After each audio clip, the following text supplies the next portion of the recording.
All right, ladies and gentlemen, of course, this is Eric Lovely on scene for thewatchmen.biz on the August the 14th at the Restore the Constitution rally.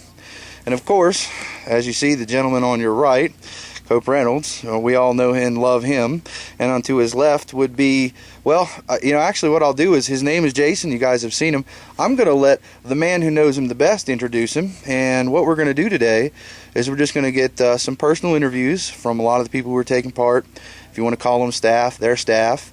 If you want to call them individual patriots, then they're individual patriots. But they're out here and they love freedom, and we're going to do a little bit of talking to them here for a couple minutes. Just don't call us late for dinner. We're an answer to just about anything. Ooh, don't call them late for dinner. It's kind of like me. Well, gentlemen, who is the gentleman next to you? This is Jason Duncan. This is my right-hand man at Southwest Shooting Authority. He's the one that keeps everything running. Without him, we would be pretty well sunk. He takes care of a lot of the gunsmithing that we do, and he's basically the manager. When he runs the store when I'm away, and keeps the fires going.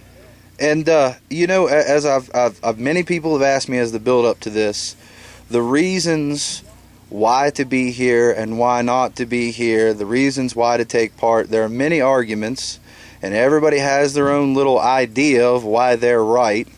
But I wanted, basically what I wanted to get from the both of you is, being that you guys are in the public eye, of course you run your own webpage, you are on AM radio, and you guys are really taking part. What brings a businessman out here into the open and into the eye of the federal government to basically stand up and say, here I am, I guess? But what do you two personally feel is the reason that or the emotional path that really brought you to be here today? Well, we try to make, we don't have any one organization that we really hang out with the most. We try to attend all of these things, and I'm trying to keep from having to resort to the last thing, to resort to what the Second Amendment was designed for. And the more people we get out and the more noise we make, the more people get involved. I'm hoping that we make a big enough impression on the powers that be, let them know that we are serious, we are here, we are willing to make sacrifices. We have a business back in Farmington, and it cost us today and yesterday, it's going to cost us something to the tune of $6,000 just to be here. We closed the store completely, everybody's off. Jason came with me, my wife Amy's here with us, and it's important enough to us to participate in these things that I consider it a sacrifice that we've made a little bit. And there's some people that they got to clean the garage, or they got a football game to go to, or got to watch soap operas, or do something that's way more important than things like this. And I'm hoping that we can maybe set an example and try to get people to put other things aside when there's things like this to go to, and show up and be a part of it. Now, at thewatchmen.biz, we have a lot of loyal listeners. A lot of them really understand and know, but we always get a lot of new people being educated. So this time I'm going to field it over to Jason so that they can get to know you a little bit. Cope talked about what the real reason for the Second Amendment was for. So before you answer the question of why are you here, for the new listeners and the old comers, as we call them, why don't you tell us exactly what the Second Amendment is really for and why you're here? Well, the Second Amendment is I think probably should have been the first one. It's designed as a protector of all the others, and was written into the Constitution as a safeguard, so we wouldn't have to deal with or live under a tyrannical government.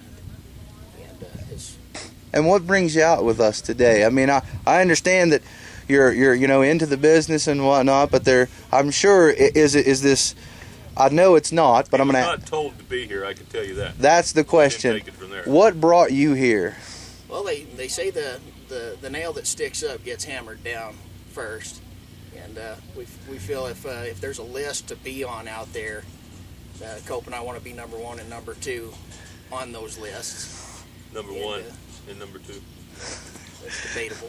But, so, But we come out to show our support and let everybody know that we're here and pretty much putting our money where our mouth is.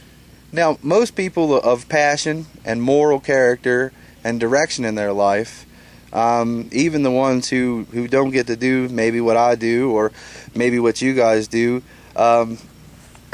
if you guys had 60 seconds to tell the people out there who could possibly be watching this, what do you think is the most important thing, the most important piece of message that you could offer the newly awakened, as we like to call them in the movement, or the new brethren who are joining the cause? If you had 60 seconds, which you're going to, each one of you, Coop, what would you have to say? First, I'd say if you're afraid to be on a list, we don't need you. This country was founded by people that put everything they had, everything they ever would have, on the line to create a country like no other country in the history of the world.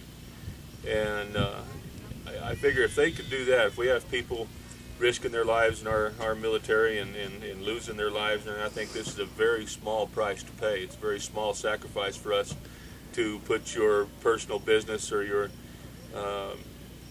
other things aside so that you can be here and show your support and show a little bit of strength to those that are watching us. And I think the more of us that get out here and do this, obviously the more that come in. This has grown a lot in the last 2 years, last year and a half. This movement has become much stronger. It's still a long ways from where we want it to be, but it's grown a lot. People are waking up. A lot of them on the other side. A lot of liberals are seeing the error of their ways through all the efforts that some of us put in. And I think that we're gaining recruits from both sides every day, and it's showing. Beautiful. And just to make sure, because we want to keep everybody involved and keep everybody knowledgeable about the people that I personally feel and Doc personally feel are, as you guys know out there, we categorize people into two groups: talkers and doers. And these gentlemen are two of the actual nose to the grindstone doers.